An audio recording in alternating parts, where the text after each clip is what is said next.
Il était une fois, dans les profondeurs insondables de l'univers, des objets si étranges et puissants que même la lumière ne pouvait leur échapper. On les appelait trous noirs. Ces entités célestes, nées du cœur effondré d'étoiles massives, possédaient une gravité si intense qu'elles engloutissaient tout sur leur passage, matière, rayonnement et même le temps lui-même. Invisible à l'œil nu, le trou noir ne se dévoilait qu'à travers les souffrances de la matière qui l'attirait. Cette matière, tourbillonnant dans un disque d'accrétion incandescent, atteignait des températures vertigineuses, émettant des rayons X avant d'être irrémédiablement absorbés.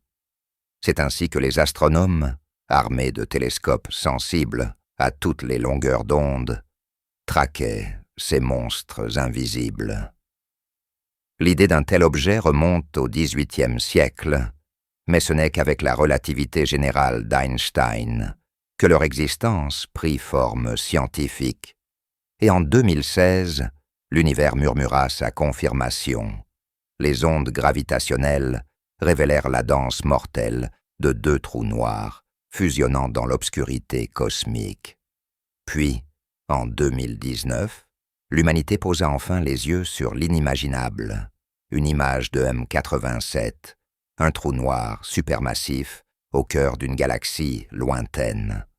En 2022, ce fut au tour de Sagittarius A, niché au centre de notre propre Voie lactée, de se dévoiler. Mais le trou noir ne se résume pas à une simple force d'attraction. C'est une singularité, un point où les lois de la physique s'effondrent. Autour de lui s'étend l'horizon des événements, frontière ultime au-delà de laquelle rien ne revient. Et pourtant, la physique quantique nous murmure une autre vérité. Les trous noirs ne sont pas éternels. Grâce au rayonnement de Hawking, ils s'évaporent lentement, comme une braise cosmique qui s'éteint au fil des saisons.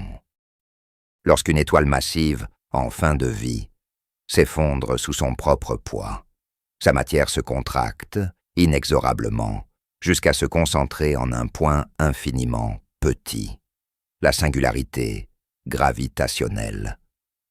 Autour de ce cœur invisible se forme une frontière redoutable, l'horizon des événements, au-delà de laquelle plus rien ne revient. Ni matière, ni rayonnement. Même les photons, messagers de la lumière, sont prisonniers de cette force gravitationnelle extrême. Mais ne te méprends pas.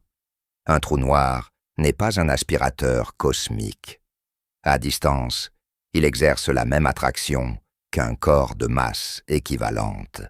Si le Soleil devenait un trou noir, les planètes poursuivraient leur danse céleste, comme si de rien n'était, sauf si l'une d'elles s'approchait trop près de l'horizon.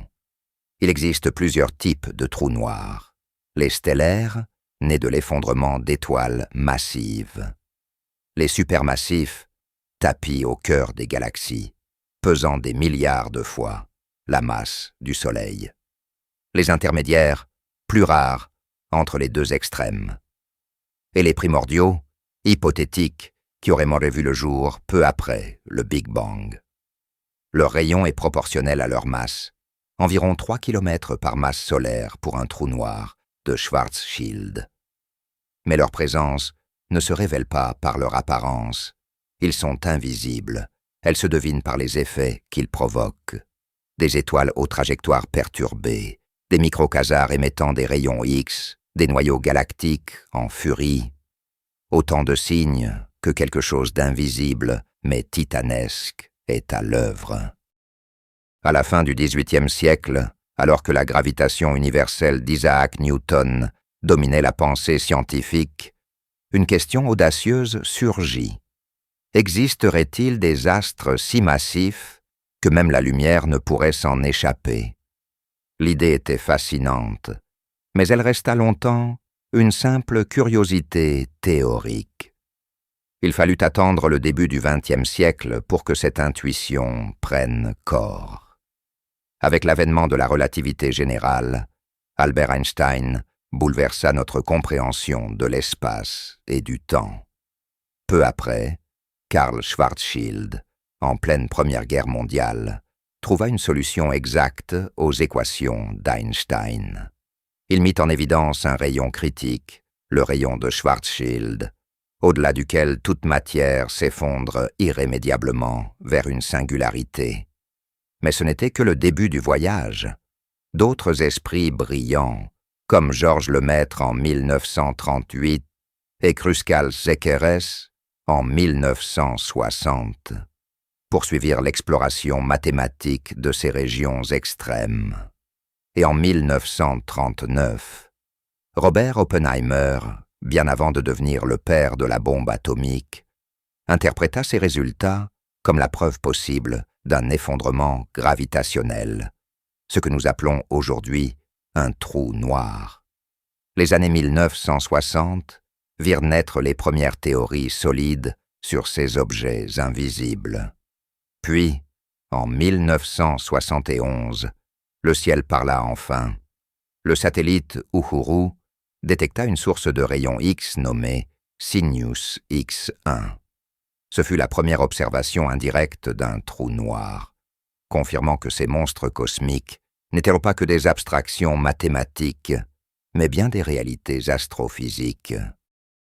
Ce qui rend les trous noirs encore plus fascinants, c'est leur simplicité extrême.